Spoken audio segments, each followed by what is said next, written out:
Bonjour chers élèves, et bienvenue. Donc j'espère que vous portez très bien. Donc tout le monde je pense le sait et vient de sortir le seuil de concours de médecine dentaire et de pharmacie pour l'année 2021. Comme prévu, ce seuil est fixé à 12 sur 20. D'accord? Donc voilà quelques conseils que je vais vous donner, les derniers conseils avant le concours. Donc bien sûr, tout de suite, il faut aller télécharger la convocation pour le concours. Donc vous allez sur le site www.cursussub.gouv.ma.login. Vous allez télécharger la convocation et surtout vous allez déterminer, chacun va savoir dans quel local ou bien quelle région il va passer le concours et surtout dans quelle école. Attention. Donc, il y a plusieurs fois, les étudiants se dirigent tout de suite vers la faculté de médecine. Donc, ce n'est pas aux facultés de médecine que vous allez passer le concours. Il y a des universités, il y a les écoles. Donc, dans la convocation, vous allez voir le lieu où vous allez passer le concours.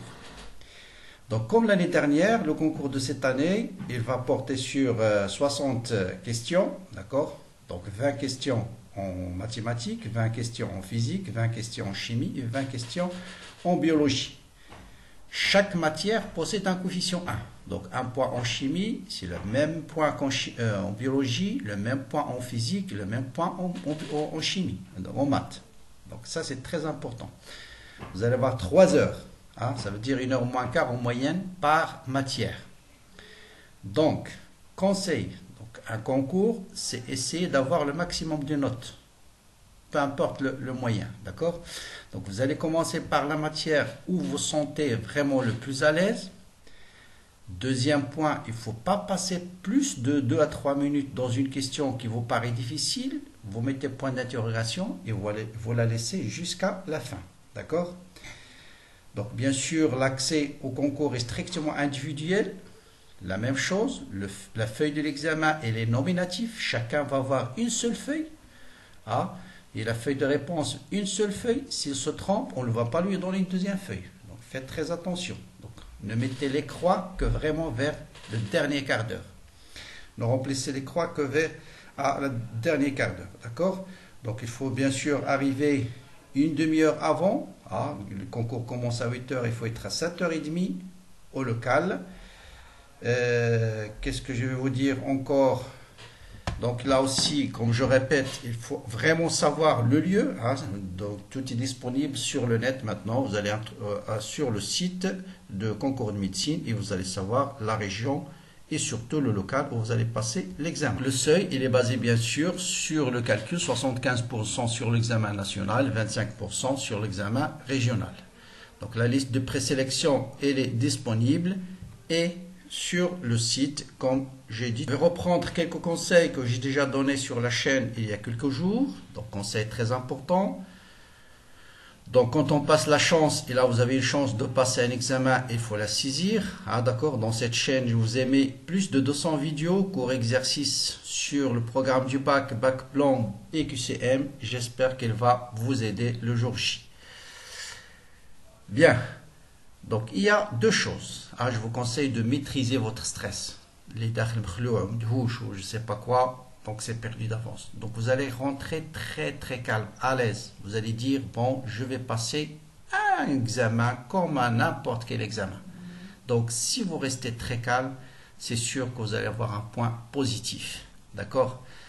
Deuxième point, la précipitation, vous allez oublier votre convocation. Faites très attention, n'oubliez pas les convocations ou bien un imprimé dans les transports faites que vous êtes en retard, d'accord? Un imprévu, pardon, d'accord? Donc il ne faut pas se dire doucement, je vais aller doucement. Non, toujours ceux qui habitent très loin doivent organiser leur déplacement à l'avance.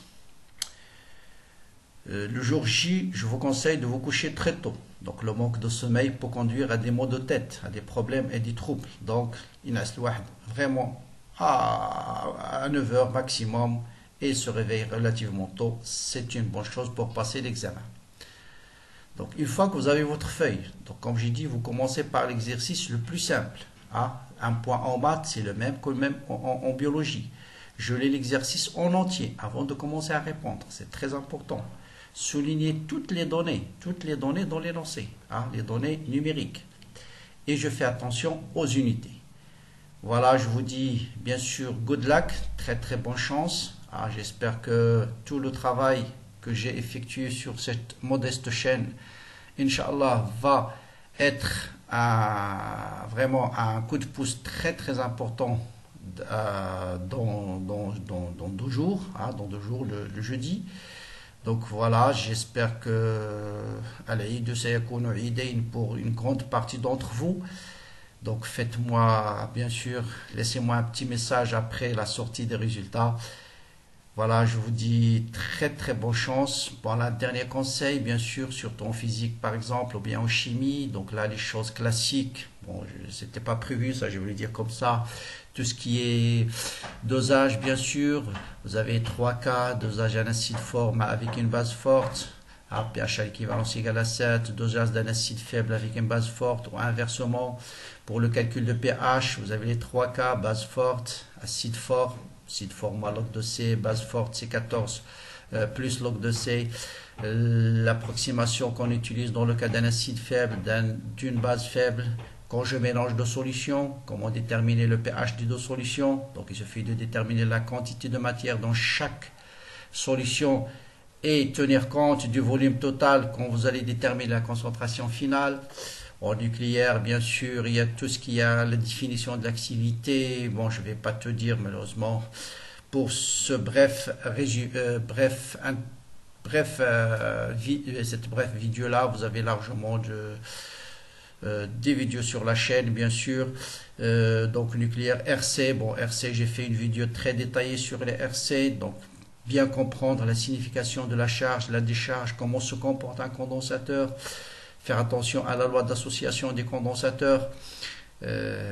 Quoi encore? Donc, bien sûr, la constante de temps, comment la déterminer? Vous avez différentes manières de déterminer la constante du temps taux. La durée de la charge, c'est 5 fois taux. Donc, faire attention, si je multiplie par exemple la résistance par 2, la durée de la charge va se multiplier par 10.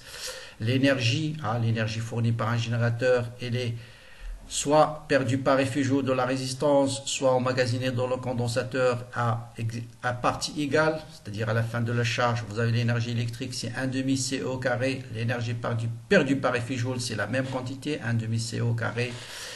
Bon, vous voyez, vous allez voir, c'est pas très difficile le concours, mais à condition de rester calme. Calme, très calme, oubliez le stress et tout ira bien. Voilà, sur ce petit mot d'espoir, je vous dis bon courage et à très bientôt.